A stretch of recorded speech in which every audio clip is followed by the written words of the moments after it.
நமக்கு பிடிச்ச notification tone Samsung mobile எப்படி செட் பண்ணுறது தான் இந்த வீடியோவில் பார்க்க போகிறோம்.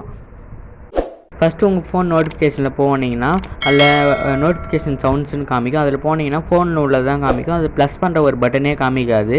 நீங்கள் என்ன பண்ணுறீங்கன்னா பேக் வந்துட்டு ஃபைல் மேனேஜர்னு ஒன்று ஆப்ஷன் இருக்கும், அதாவது மை ஃபைல்ஸ்னு இருக்கும். அதில் போயிட்டீங்கன்னா உங்களுக்கு காமிக்கும் இன்டர்னல் ஸ்டோரேஜ் எஸ்டி கார்டுன்னு காமிக்கும். நீங்கள் இன்டர்னலில் போயிட்டு அந்த 3 டாட் தொட்டிங்கன்னா க்ரியேட் ஃபோல்டர்னு ஒரு ஆப்ஷன் காமிக்கும். அதில் போய்ட்டு நீங்கள் அது இருக்கிறத கிளியர் கொடுத்துட்டு நோட்டிஃபிகேஷன் டைப் பண்ணிங்க. நோட்டிஃபிகேஷன் டைப் பண்ணிவிட்டு க்ரியேட் கொடுத்துட்டிங்கன்னா அது க்ரியேட் ஆகிடும். அந்த ஃபோல்டர் டச் பண்ணி பார்த்தீங்கன்னா அது எம்டின்னு தான் காமிக்கும். அந்த ஃபோல்டர் இப்போ டச் பண்ணி காமிக்கிறேன், பார்த்தீங்கன்னா எம்டின்னு காமிக்கும்.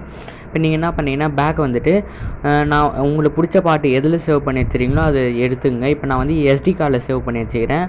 எஸ்டி கார்டில் நான் சேவ் பண்ணி வச்சுக்கிறேன். இப்போ நான் அந்த பாட்டு எடுத்துக்கிறேன்.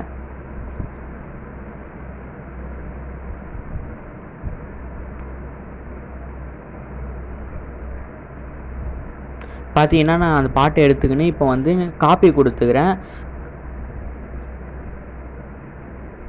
காப்பி கொடுத்துட்டு இன்டர்னல் ஸ்டோரேஜில் போயிட்டு அந்த நோட்டிஃபிகேஷன்றதில் பேஸ்ட் பண்ணிடுறேன்.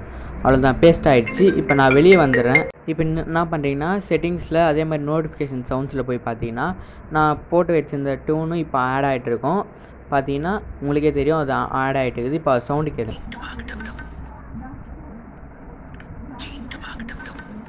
அவ்வளோதான். இதே மாதிரி நம்மளுக்கு பிடிச்ச டோன்லாம் நம்ம செட் பண்ணிக்கலாம். இந்த வீடியோ பிடிச்சினா மறக்காமல் லைக் பண்ணிட்டு ஷேர் பண்ணுங்கள்.